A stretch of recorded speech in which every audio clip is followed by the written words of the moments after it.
Dalam satu hari terjadi 3 kebakaran di Karangasem.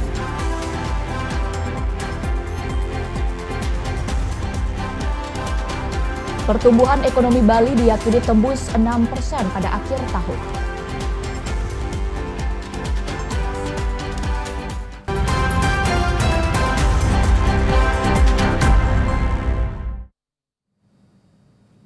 Om Swastiastu. Saudara, selain 2 topik utama tadi, kami telah menyiapkan beragam informasi penting dan menarik lainnya dalam Bali hari ini. Bersama saya Ade Yulia. Dan saya Risma Devi, inilah Bali hari ini selengkapnya.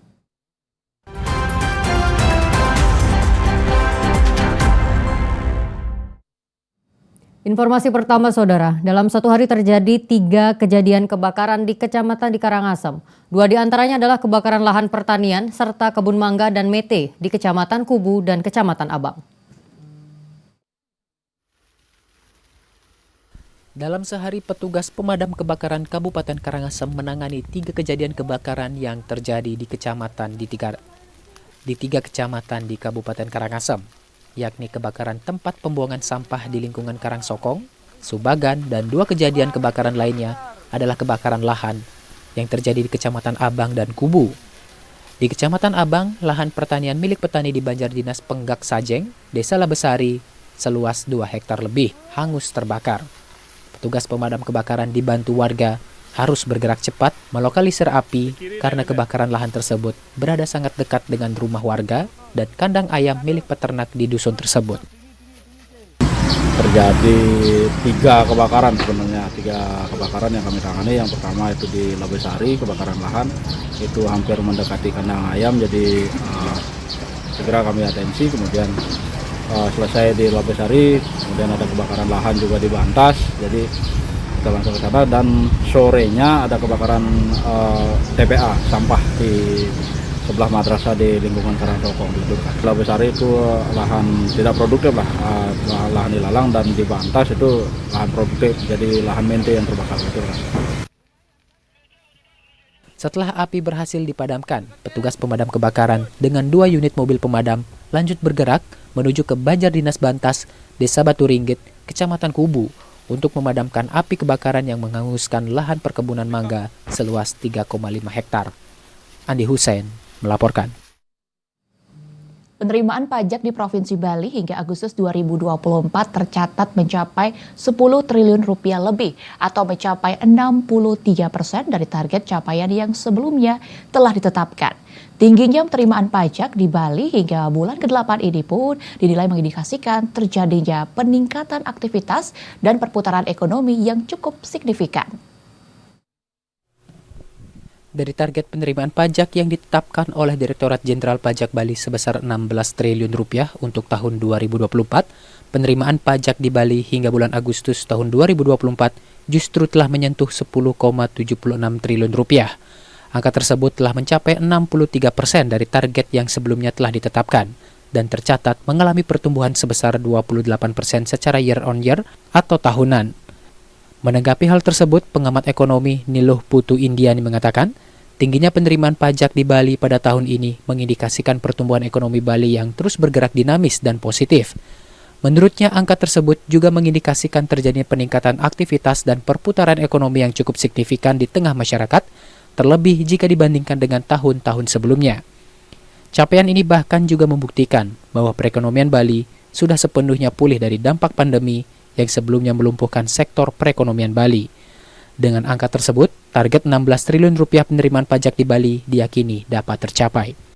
Jadi peningkatan penerimaan pajak ini sebenarnya mengindikasikan bahwa adanya peningkatan aktivitas ekonomi di Bali. Tentunya PPN, PPH, sepertinya mayoritasnya juga adalah PPH, sehingga dapat disimpulkan dari segi pekerjaan, tingkat pendapatan ini lebih tinggi. Kemudian aktivitas ekonomi seperti sewa dan yang lain-lain itu lebih tinggi daripada tahun lalu, sehingga kita dapat simpulkan bahwa peningkatan penerimaan pajak ini merupakan indikasi dari peningkatan aktivitas ekonomi di Bali tahun 2024. Selain mengindikasikan pertumbuhan ekonomi yang positif, penerimaan pajak yang tinggi ini juga diyakini akan meningkatkan kemampuan pemerintah dalam berbagai aspek, salah satunya perihal memasifkan pembangunan infrastruktur. Yasinta dan Agus melaporkan. Seiring dinamisnya pertumbuhan ekonomi Bali yang didukung oleh berbagai sektor, pertumbuhan ekonomi Bali diyakini mampu menembus 6% pada akhir tahun. Kendati demikian, hal tersebut diyakini dapat tercapai apabila tidak terjadi bencana alam dan inflasi Bali yang terus terkendali. Pertumbuhan ekonomi Bali yang terus mencatatkan angka yang positif dari waktu ke waktu menunjukkan bahwa perputaran ekonomi Bali terus bergerak dinamis. Pasalnya pada triwulan pertama Bali mencatat pertumbuhan ekonomi sebesar 5,98% dan 5,66% pada triwulan kedua. Capaian tersebut bahkan telah melampaui pertumbuhan ekonomi nasional yang hanya berkisar pada 5,11%. Melihat dinamisnya pertumbuhan ekonomi Bali, pengamat ekonomi Profesor Ida Bagus Rakeswardana mengatakan, Bali berpotensi mencatatkan pertumbuhan ekonomi hingga 6% lebih pada akhir tahun 2024. Kendati demikian, hal tersebut diyakini dapat terjadi apabila tidak terjadi bencana alam dan inflasi Bali yang terus terkendali. Selain itu, ia menyoroti perihal pelaksanaan pilkada yang juga akan turut mempengaruhi pertumbuhan ekonomi Bali meski tidak signifikan.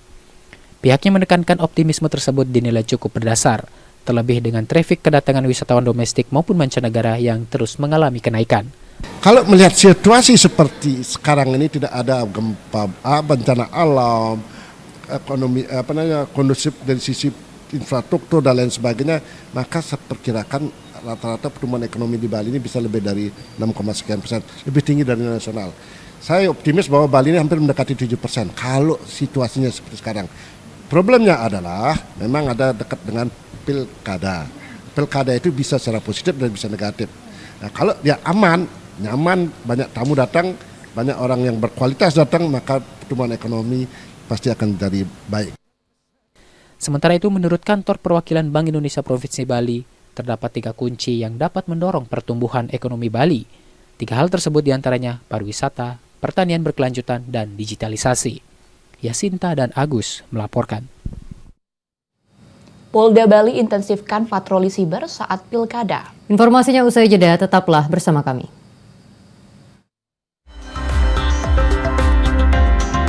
TVRI Bali, media pemersatu bangsa. Untukmu, pahlawanku. Kak, siapa pahlawan idola kakak? Kalau kakak mengidolakan semua pahlawan kita. Pada masa penjajahan dulu, pahlawan kita mengorbankan nyawanya untuk mempertahankan kemerdekaan. Kalau sekarang, ada nggak sih pahlawan, Kak? Guru kita kan juga pahlawan. Makanya kita harus giat belajar supaya bisa berprestasi. Marsa mau jadi pahlawan kemanusiaan.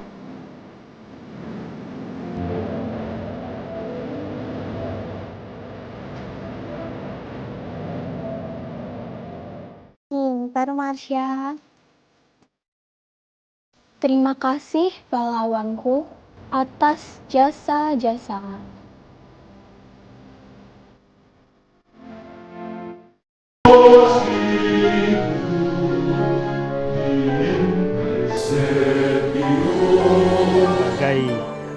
Bukan hanya sebagai pesta yang meriah, tetapi juga sebagai suatu momen untuk memperdalam iman dan mewujud nyatakan dalam memberi perhatian kepada sesama. Dan kami di Legio Maria setiap hari Rabu melaksanakan rapat, yaitu mendoakan teman-teman yang sedang sakit, lalu berdoa. Ayolah kawan, kita bersama, marilah membangun dunia baru.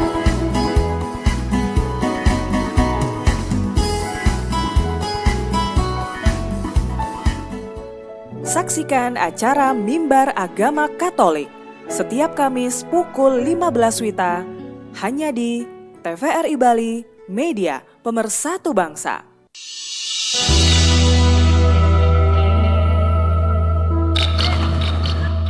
Bu, kok beca jatuh, Bu? Kasihan tuh ibunya. Tuh, ada ibu-ibu tuh kok bisa jatuh. Fadil ya, bentar. Gimana kalau kita share di sosmed? Maaf ya, Bu. Maaf ya. Maaf. Kok itu Bu jatuh tuh loh. Tolongin dong. Ya ampun, malah diliatin doang. Tolongin itu. jalan. Ayo jalan.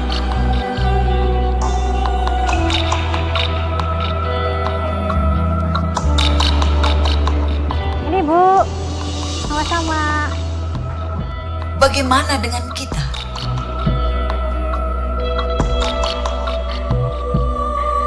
Sudahkah kita peduli? Ataukah hanya sekedar seolah-olah peduli?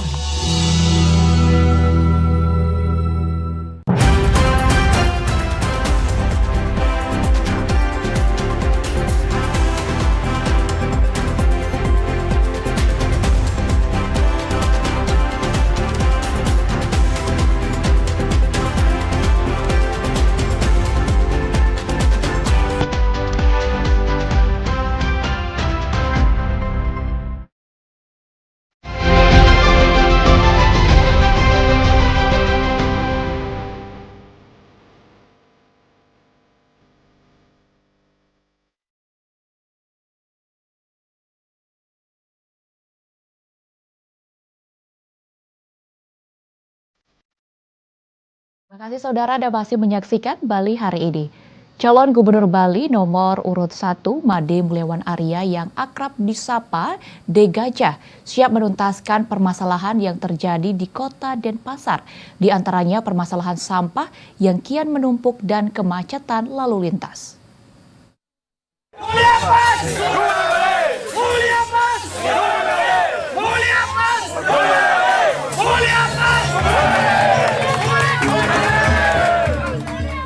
Permasalahan sampah menjadi salah satu program prioritas bila dipercaya mengemban amanah dalam memajukan Pulau Bali ke depan.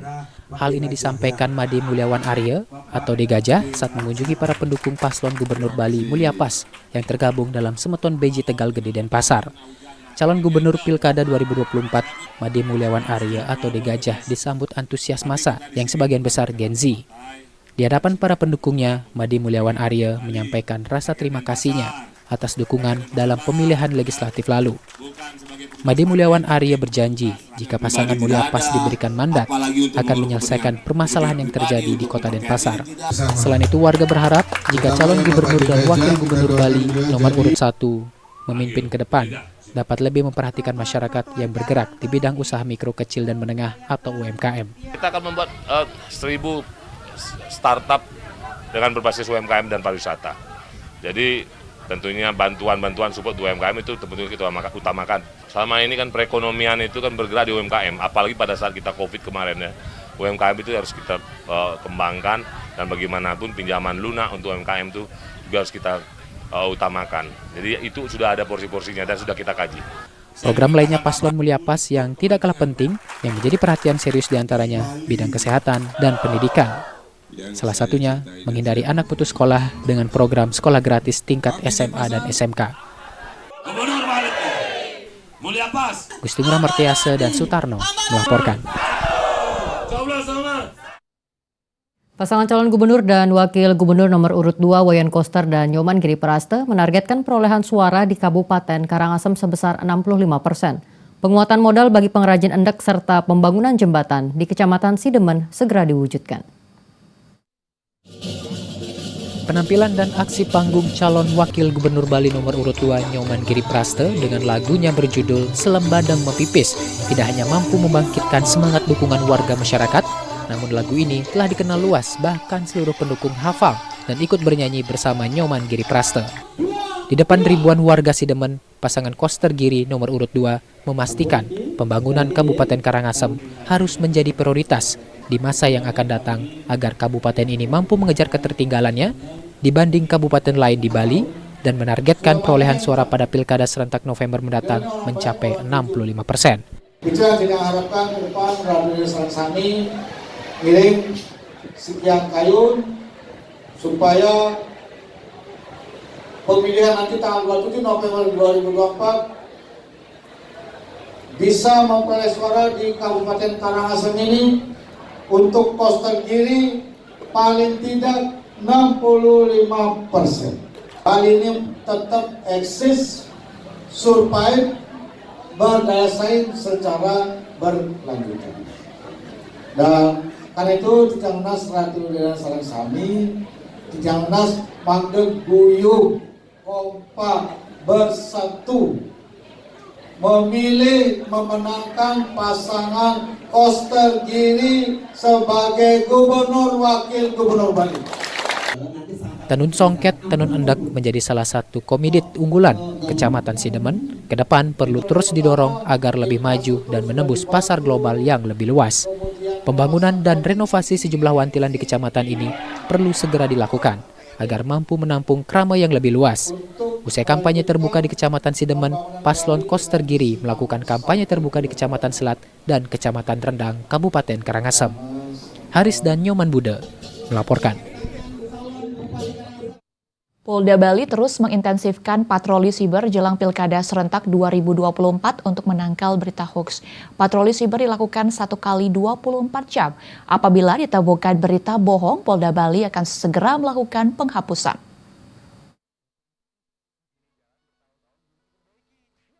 Pada perhelatan Pesta Demokrasi, rentan adanya berita bohong atau hoaks. Berita-berita tersebut tidak hanya tersebar secara langsung, namun juga masif tersebar di media sosial.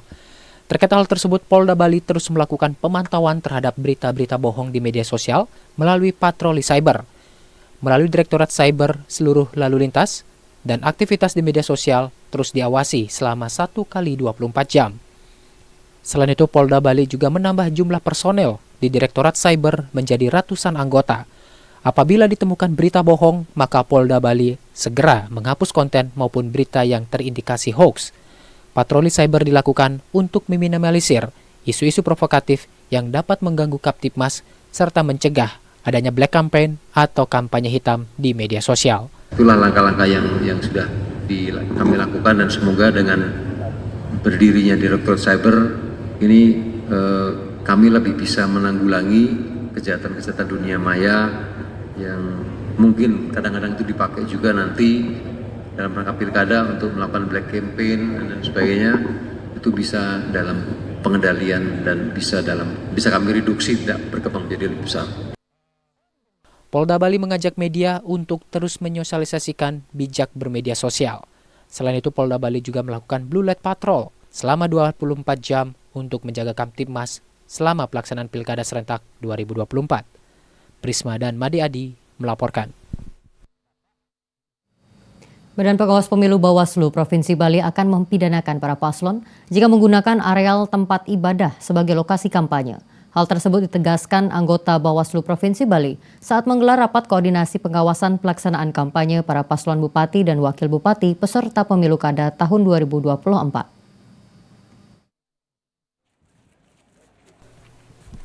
Badan Pengawas Pemilu Bawaslu Provinsi Bali akan menindak tegas pasangan calon yang bertarung pada Pilkada Serentak di Bali, baik itu calon gubernur, wakil gubernur Bali, maupun calon bupati beserta calon wakilnya, jika menggunakan areal tempat ibadah sebagai lokasi kampanye di masa Pilkada Serentak 2024. Hal tersebut sesuai ketentuan Undang-Undang Pemilihan Pilkada 2024. Ada 3 tempat yang dilarang, yakni tempat ibadah, tempat fasilitas pemerintah, dan tempat pendidikan.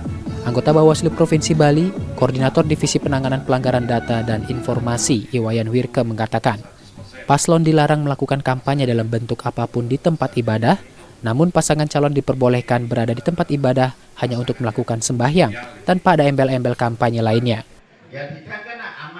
Utamanya berkaitan dengan kegiatan kampanye di tempat-tempat yang dilarang. Ya. Sebagaimana ketentuan di Undang-Undang Pemilihan, kan ada 3 tempat yang dilarang kan. Pertama adalah tempat ibadah, kedua adalah fasilitas pemerintah, dan keempat adalah tempat pendidikan. Itu boleh. Kalau di tempat ibadah, titik dia nggak ada komanya, clear nggak boleh kampanye, apapun bentuknya nggak boleh. Nah, yang menjadi pertanyaan adalah apakah boleh paslon datang ke tempat ibadah? Jawabnya boleh, kalau dia sembahyang, bukan kampanye.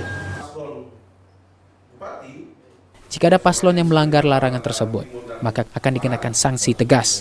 Untuk itu, pihaknya meminta untuk tidak menyalahi aturan atau larangan yang berlaku saat kampanye Pilkada Serentak 2024. Wayan Suantre melaporkan. Untuk pengawasan cyber dalam pemilihan gubernur dan wakil gubernur Bali serta pemilihan bupati dan wakil bupati Bangli, Bawaslu Kabupaten Bangli membentuk tim pengawasan dan tim kelompok kerja. Langkah ini bertujuan untuk bisa memaksimalkan pengawasan terhadap isu negatif dan hoaks. Anggota Bawaslu Bangli Putu Gede Pertama Pujawan mengatakan, tim yang dibentuk terdiri dari anggota Bawaslu, Kejaksaan Negeri Bangli, Polres Bangli, dan Kesbangpol Bangli. Nantinya tim ini bersama-sama melakukan pengawasan berkaitan tentang hal-hal negatif yang disebar melalui medsos. Jika ditemukan adanya pelanggaran, pihaknya akan melakukan kajian internal terlebih dahulu. Kemudian hasilnya akan disampaikan kepada Divisi Penanganan Pelanggaran untuk selanjutnya diplenokan dan akan diteruskan ke Bawaslu RI melalui Bawaslu Provinsi Bali untuk dilakukan penindakan.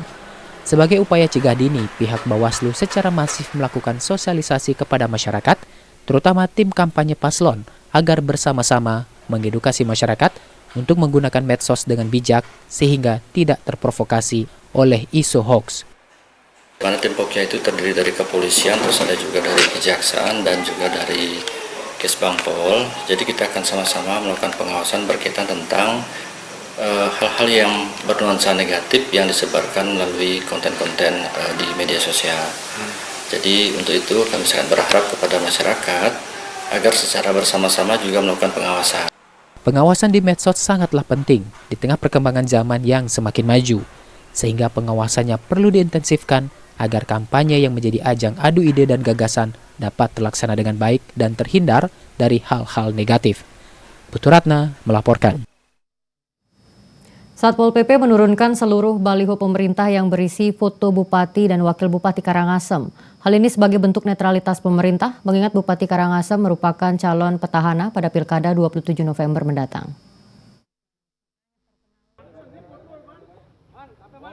Anggota Satpol PP Pemkab Karangasem bergerak dalam sejumlah tim untuk menurunkan seluruh baliho milik Pemkab Karangasem yang berisi foto Bupati dan Wakil Bupati Karangasem. Ini dilakukan sebagai bentuk netralitas pemerintah, mengingat Bupati Karangasem yang masih menjabat saat ini merupakan calon petahana yang ikut berkontestasi pada Pilkada serentak 27 November 2024 mendatang. Selain itu, penurunan baliho pemerintah yang berisi foto Bupati dan Wakil Bupati Karangasem yang masih menjabat tersebut juga dilakukan karena saat ini Bupati bersangkutan tengah dalam masa cuti untuk melaksanakan kegiatan kampanye. Sesuai arahan pimpinan, jadi itu diperintahkan baru tadi mendadak.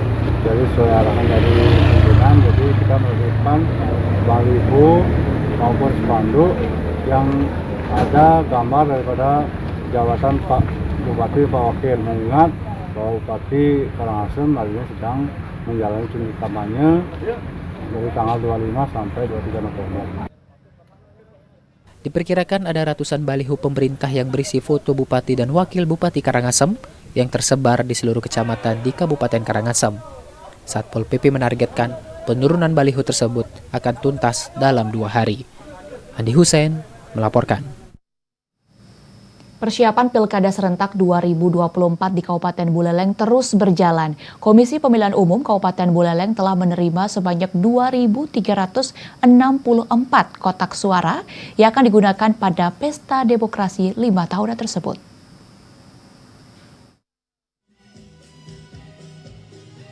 Logistik pemilihan kepala daerah 2024 serentak telah diterima oleh Komisi Pemilihan Umum Kabupaten Buleleng. Logistik yang telah diterima antara lain segel, tinta, bilik suara, dan kotak suara. Untuk kotak suara, KPU Kabupaten Buleleng menyiapkan 2.364 yang telah dirakit dan diproyeksikan rampung pada hari ini. Kepala Gudang Logistik KPU Kabupaten Buleleng, Pate Asyarfi mengatakan, selain penyiapan logistik, KPU Buleleng juga memperhatikan keamanan logistik, terutama mengantisipasi musim hujan yang berpotensi mempengaruhi kondisi logistik. Kotak suara sudah datang 2.364 dan sudah dirakit mulai kemarin hari Selasa. Kemarin dapat 1.200-an lah. Nah sekarang tinggal lagi 1.100-an itu. Sekarang lah ya, kira-kira selesai. Selain itu dalam proses perakitan kotak suara, para tenaga mendapatkan honor Rp1.700 per kotak suara. Aan Darmawan melaporkan. Polda Bali bersinergi dengan media untuk sukseskan pilkada. Informasinya akan kami hadirkan sesaat lagi, tetaplah bersama Bali Hari Ini.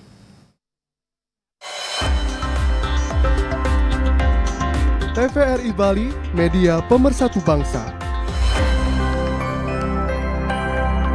terkait dengan kesehatan mental yang bisa dikatakan darurat nih. Lalu seberapa darurat, seberapa urgent sih masalah kesehatan mental di Indonesia, Bu Dayu? Oke. Kalau kita berbicara tentang kesehatan mental, sebenarnya itu adalah salah satu penentu ya bagaimana kita bisa produktif. Dialog edukatif yang memahami berbagai aspek psikologis. Berbagai tips dan trik praktis untuk menjaga kesehatan mental dan memperkuat keterampilan emosional langsung dari pakarnya. Saksikan acara Bahtera, Bahagia dan Sejahtera setiap Rabu pukul 18 WITA hanya di TVRI Bali, media pemersatu bangsa.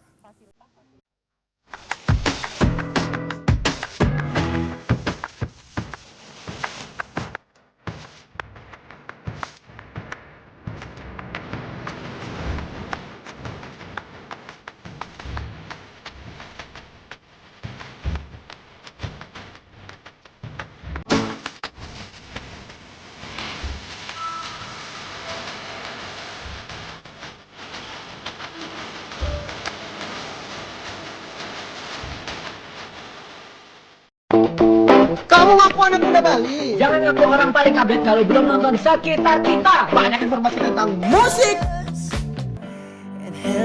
film, dan tren lifestyle. Ada juga nanti DIY. Ada sistem kita pastinya.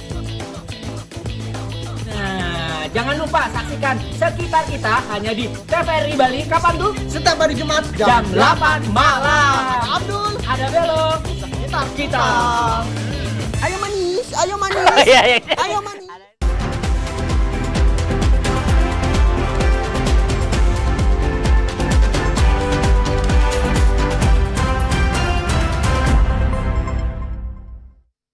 Terima kasih Anda masih bersama kami.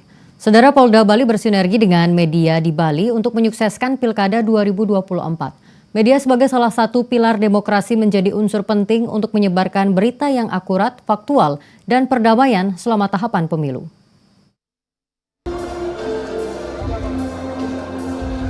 Kapolda Bali Irjen Pol Daniel Aditya Jaya menggelar tatap muka bersama pimpinan redaksi, wartawan media cetak, elektronik, dan media online di Gedung Presisi Polda Bali pada Rabu 2 Oktober 2024.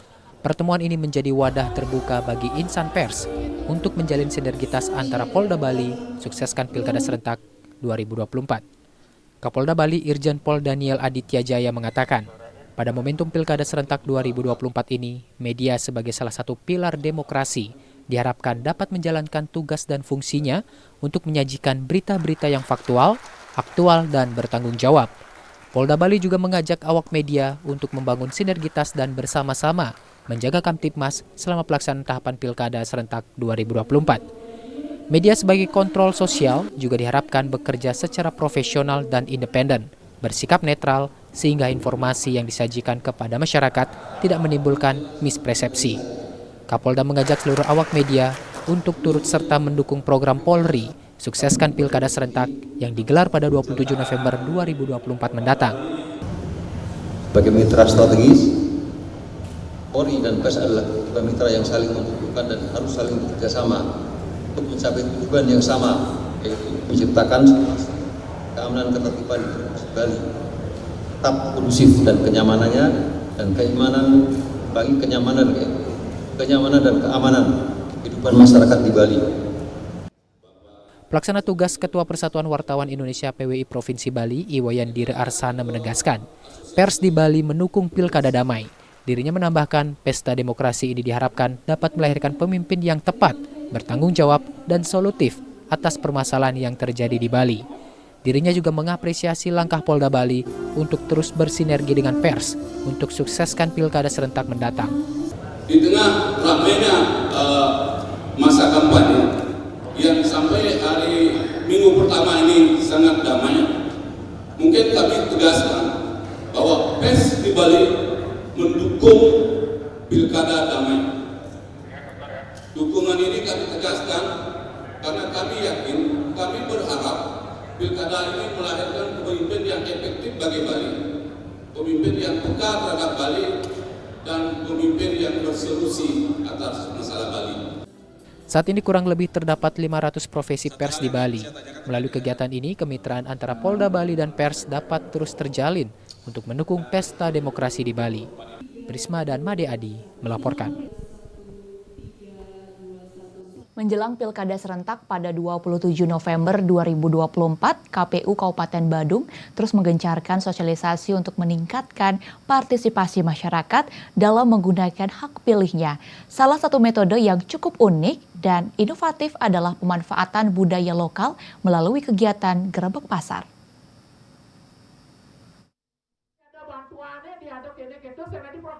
Dalam kegiatan Gerebek Pasar, KPU Kabupaten Badung melalui Panitia Pemilihan Kecamatan Petang mengajak komedian Bali untuk menyampaikan materi sosialisasi pilkada sambil menghibur pedagang dan pengunjung pasar. Untuk memastikan bahwa warga telah terdaftar sebagai pemilih, masyarakat juga diajak melakukan cek daftar pemilih tetap atau DPT secara online. Gerebek Pasar merupakan salah satu contoh inovasi sosialisasi yang menggabungkan edukasi dengan hiburan. Dengan melibatkan komedian Bali, kegiatan ini tidak hanya memberikan informasi penting tentang pilkada, tetapi juga menciptakan suasana yang menyenangkan dan menghibur. Komedian Bali dikenal dengan kemampuan mereka untuk berkomunikasi dengan cara yang lucu dan menarik, sehingga pesan yang disampaikan lebih mudah diterima oleh masyarakat. Komisioner KPU Badung Inyoman Dwi Suwarna Arte berharap Gerebek Pasar yang dilakukan dapat meningkatkan partisipasi pemilih dalam Pilkada 2024. Penjual yang ada atau pedagang-pedagang yang ada di pasar tersebut, termasuk juga pengunjung pasar tersebut mendapatkan informasi awal berkaitan dengan proses atau Pilkada serentak 2024 yang kita akan laksanakan pada 27 November 2024. Tentunya dari harapan kita, sekurang-kurangnya dari pedagang atau pengunjung pasar ini bisa menyampaikan kepada keluarganya atau sanak saudaranya untuk bisa menggunakan hak pilihnya nanti di TPS. Tentunya output kita harapkan agar partisipasi di Petang ini bisa meningkat. Melalui kegiatan sosialisasi dengan berbagai kemasan yang menarik, KPU Badung berupaya meningkatkan target partisipasi pemilih mencapai 90% lebih. Optimisme ini diyakini mampu tercapai mengingat adanya peningkatan jumlah pemilih sebanyak 412.434 orang untuk Pilkada 2024. Jumlah ini meningkat dibandingkan daftar pemilih tetap pada pemilu 2024 sebelumnya, yakni sebanyak 403.326 pemilih. Indra Wijaya melaporkan. KPU Kota Denpasar menargetkan partisipasi pemilih pada Pilkada serentak 2024 dapat mencapai 75%. Berbagai upaya telah dilakukan termasuk menggandeng generasi muda melalui influencer. Dalam pemilihan kepala daerah sebelumnya, partisipasi pemilih di Kota Denpasar rata-rata hanya mencapai 50% lebih. Pada Pilkada serentak tahun ini, KPU Kota Denpasar menargetkan partisipasi pemilih dapat mencapai 75%. Ketua Divisi Sosialisasi Pendidikan Pemilih, Partisipasi Masyarakat dan SDM KPU Kota Denpasar, Randy Gusas mengatakan, berbagai upaya terus dilakukan KPU Kota Denpasar untuk meningkatkan partisipasi pemilih, yakni melalui sosialisasi ke Banjar-Banjar di Kota Denpasar, serta menggandeng perguruan tinggi untuk menyasar suara generasi muda. Hal ini mengingat jumlah pemilih dari generasi muda mendominasi daftar pemilih di Kota Denpasar. Pihaknya juga tengah berupaya untuk menggandeng influencer, terutama dari kalangan mahasiswa, untuk mengedukasi para generasi muda terkait Pilkada serentak 2024. Selain itu, pihaknya bersinergi dengan Dinas Komunikasi, Informatika, dan Statistik Kota Denpasar untuk penyebaran informasi terkait Pilkada, termasuk visi misi pasangan calon. Dengan kerjasama antar sesama, Randy optimis target 75% partisipasi pemilih dapat tercapai. Optimis kalau melihat, tapi kan balik lagi nih kita tidak bisa bergerak sendiri. Apapun itu, ini adalah hak, bukan kewajiban misalnya gitu. Nah, oleh karena itu kami berusaha untuk mengetuk pintu masing dari setiap warga Kota Denpasar. Kita himbau terus-menerus untuk datang ke TPS nantinya. Nah, kami harapkan paling tidak mendekatilah 70%, itu 75%. Upaya lainnya yang dilakukan KPU Kota Denpasar yakni melalui kolaborasi dengan komunitas lainnya, termasuk para santri di pesantren. Edukasi ini dikemas dalam berbagai bentuk, salah satunya melalui nonton bareng maupun konten yang menarik. Prisma dan Gungde melaporkan. Dinas Sosial Kota Denpasar mencatat ada sebanyak 1.740 orang penyandang disabilitas di Kota Denpasar. Dari jumlah tersebut, sebanyak 1.434 orang masuk dalam daftar pemilih tetap atau DPT pada pemilu kada tahun 2024.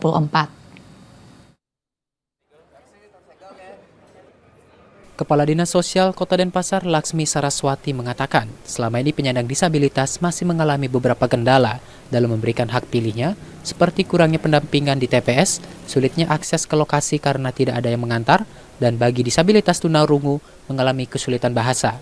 Pihaknya berharap ada jalur khusus bagi kalangan disabilitas, baik dalam pendataan maupun dalam memberikan hak suaranya di TPS.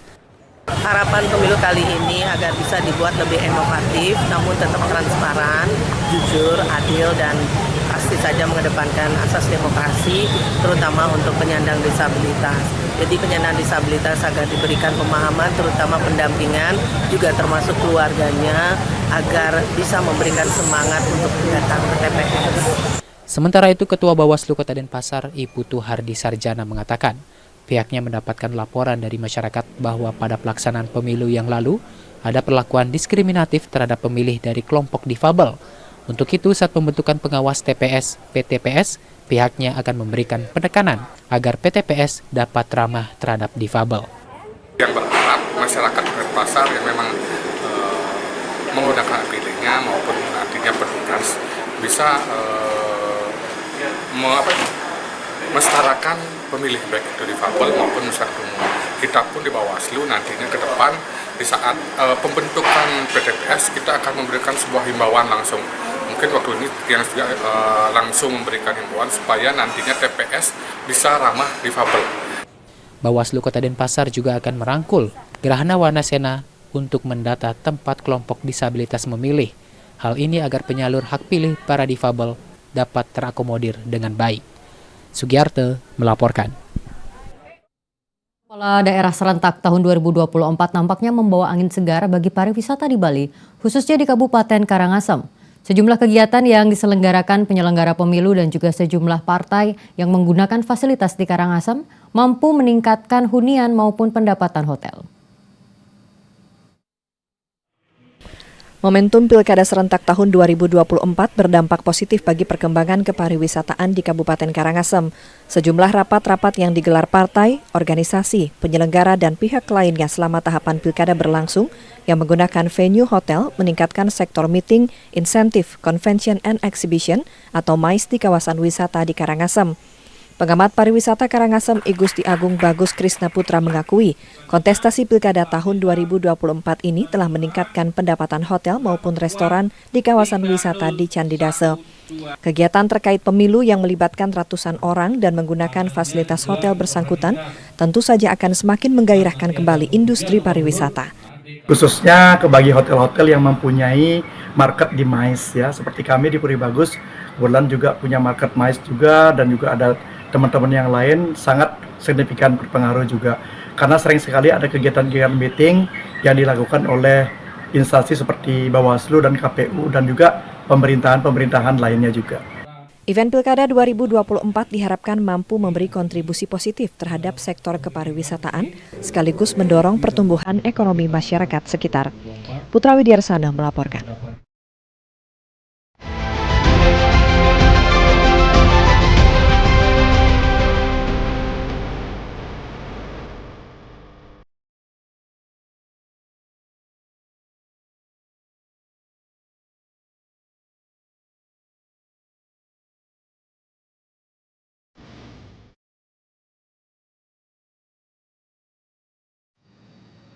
Saudara, informasi menarik lainnya akan kami hadirkan usai jeda, tetaplah bersama kami.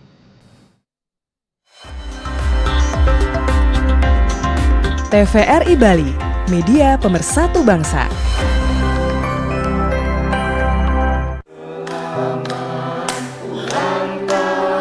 Selamat ulang tahun, Nenek.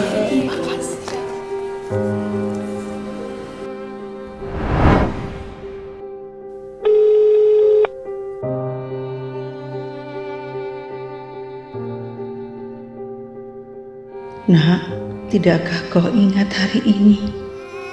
Kakak, jangan main ponsel terus. Iya, besok kita bisa ketemu kok. Ini bu, obatnya bu, ntar. Iya, sorry, aduh, sorry itu tadi ada.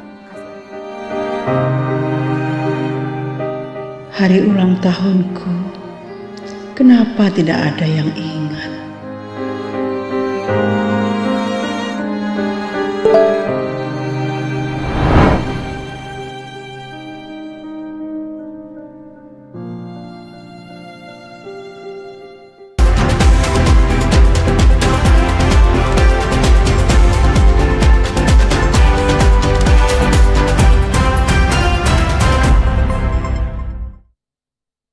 Saudara, Anda masih menyaksikan Bali hari ini.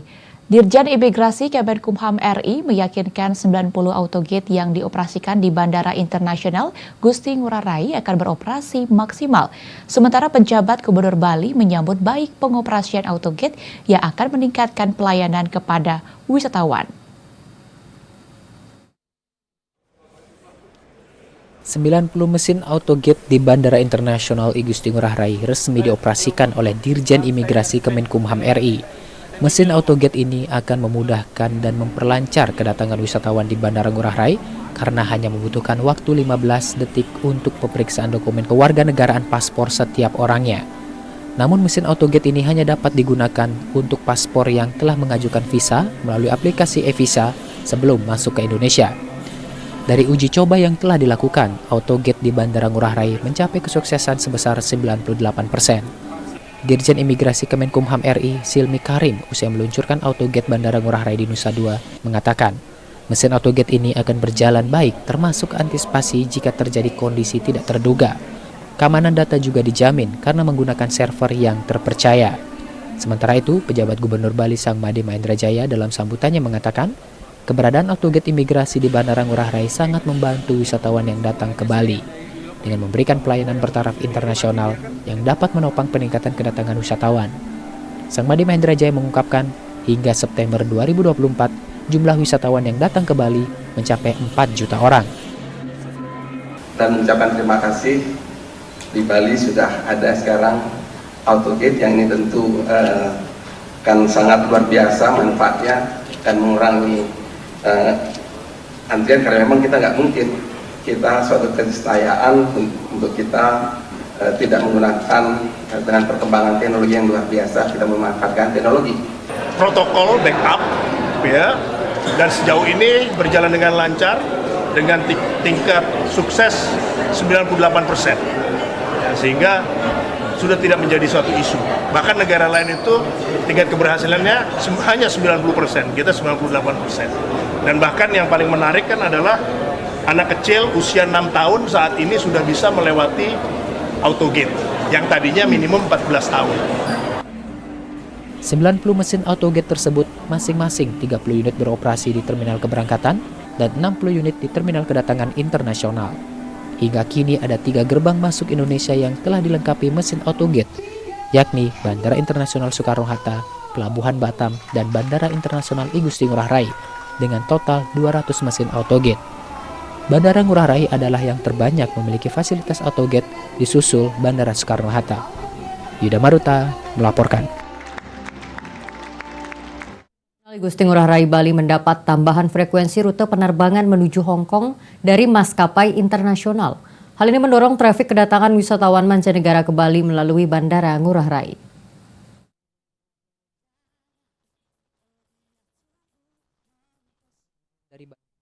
Maupun rute sebaliknya kini semakin ramai.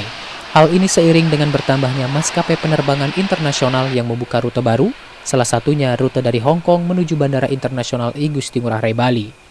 Tercatat selama tahun 2024 hingga 30 September, jumlah penumpang penerbangan Hong Kong ke Bali pergi pulang di Bandara Internasional I Gusti Ngurah Rai mencapai 302.547 penumpang atau 2,87% dari total penumpang internasional yang mencapai 10,5 juta penumpang.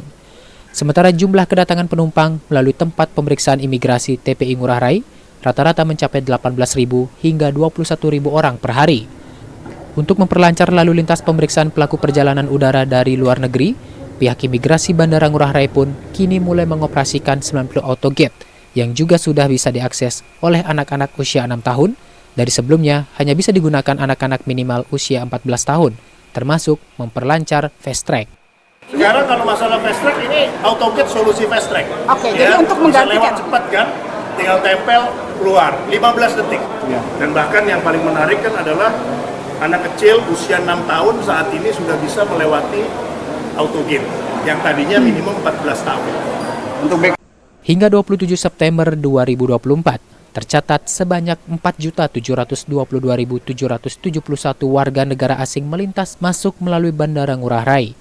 Jumlah tersebut meliputi 94,2% dari total kedatangan dalam kurun waktu 1 Januari hingga 27 September 2024. Dengan bertambahnya frekuensi penerbangan dari dan menuju Hong Kong, kini tersedia tambahan alternatif jadwal penerbangan bagi pengguna jasa bandara.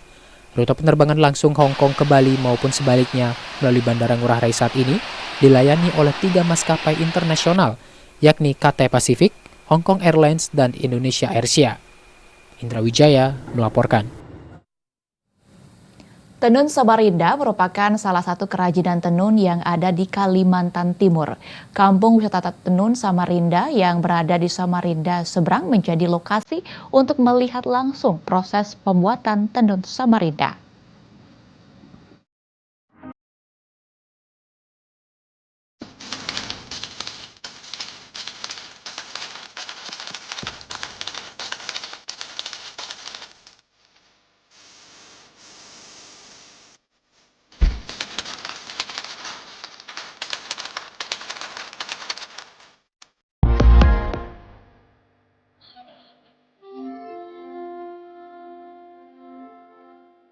Tenun merupakan warisan budaya dari nenek moyang bangsa Indonesia.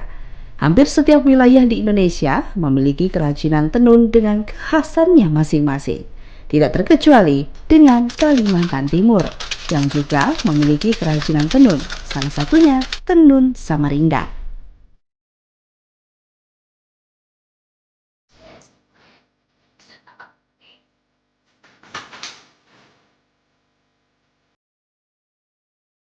Tenun Samarinda memiliki sejarah yang cukup panjang, diawali dengan kedatangan perantau Bugis dari Sulawesi yang menetap di kawasan rendah atau yang kini bernama Samarinda. Budaya menenun dibawa para perantau Bugis ini yang lambat laun menjadi tenun Samarinda.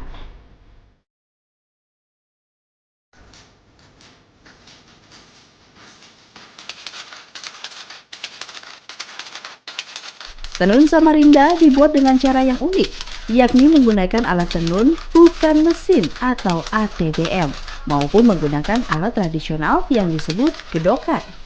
Proses pembuatan tenun Samarinda yang menggunakan alat ini memakan waktu sekitar 3 hingga 7 hari, bahkan bisa berminggu-minggu, tergantung tingkat kerumitan motif dan tingginya permintaan. Proses pembuatan tenun Samarinda dapat disaksikan langsung di Kampung Wisata Tenun Samarinda yang berlokasi di Kampung Pamanah, Gang Pertenunan Samarinda seberang. Di kampung ini hampir setiap hari suara gedokan yang digunakan para perajin tenun Samarinda terdengar saling bersahut-sahutan. Para perajin biasanya melakukan aktivitas menenunnya dari pukul 9 pagi hingga sore hari. Tenun Samarinda yang diproduksi warga kampung ini sudah dipasarkan baik dalam negeri maupun luar negeri. Salah seorang perajin sekaligus ketua kelompok usaha bersama Wanita Sejahtera, Sumarni, mengatakan tenun Samarinda paling diminati masyarakat Banjarmasin, terutama kalangan pesantren. Kami kan sering dibawa pemerintah itu pameran. Kami pernah juga ke luar negeri. Ke Batam, langsung ke Singapura, Kuala Lumpur, Malaysia. Tapi yang paling antusias di sana itu Malaysia. Dia kan pakai sarung di sana. Tapi kalau pesanan dari luar daerah sesama Indonesia ada. Kalau saya sudah langganan di Banjarmasin. Ya. Namun usaha tenun Samarinda di kampung ini sempat terhenti akibat pandemi COVID-19. Banyak perajin yang beralih membuat masker guna mengikuti kebutuhan dan keinginan pasar. Usaha tenun Samarinda baru kembali bergeliat setelah pandemi COVID-19 mulai mereda. Yang dulu kan itu sarung istirahat memang dia, jadi kita bikin masker. Habis miskin masker, jadi tahun ini kita mulai sudah ada pembeli masuk. Cuma bahannya itu naik lagi. Ini kan ada sutra, ada katun. Jadi dari sutra itu kita barang impor dari Jepang. Mewakili para perajin tenun Samarinda di kampungnya, Sumarni berharap agar pemerintah daerah dapat mengikutsertakan tenun Samarinda dalam berbagai pameran yang diselenggarakan, baik di skala lokal, nasional maupun internasional. Senada dengan Sumarni, Ketua RT 2 Gang Pertenunan Irwan menyampaikan, harapannya agar pemerintah daerah dapat lebih memperhatikan para perajin di kampung wisata tenun Samarinda. terutama setelah gelombang pandemi COVID-19 agar usaha tenun Samarinda bangkit kembali dan warisan budaya ini terjaga kelestariannya. Harapan kami dari pemerintah memperhatikan kasihan warga-warga saya itu kekurangan bahan benangnya itu yang harapan kami pemerintah memperhatikan untuk warga-warga menenun di kampung kami ini untuk penyediaan bahan-bahan bakunya. Sekarang kan bilangnya warga saya ini agak mahal-mahal bahan bakunya itu, Pak. Namun Saudara, berikut kami hadirkan informasi perakiraan cuaca untuk tanggal 3 Oktober 2024 yang akan disampaikan Prakirawati BBMKG Wilayah 3 Denpasar, Diana Hikmah. Halo pemirsa TVRI, berikut kami sampaikan perakiraan cuaca di Provinsi Bali berlaku untuk tanggal 3 Oktober 2024, di mana cuaca secara umum diprediksi cerah berawan dengan potensi hujan ringan hingga sedang secara tidak merata dapat terjadi di wilayah Bali bagian tengah, utara, dan juga barat. Lalu suhu udara diprediksi berkisar antara 18 hingga 32 derajat Celcius dan angin umumnya bertiup dari arah timur hingga tenggara dengan kecepatan maksimum mencapai 32 km per jam. Himbauan kepada masyarakat agar mewaspadai potensi tinggi gelombang laut yang dapat mencapai 2,5 meter di sepanjang perairan selatan Bali. Demikian informasi cuaca dari BMKG Wilayah 3 dan selanjutnya kita kembali ke studio. Terima kasih.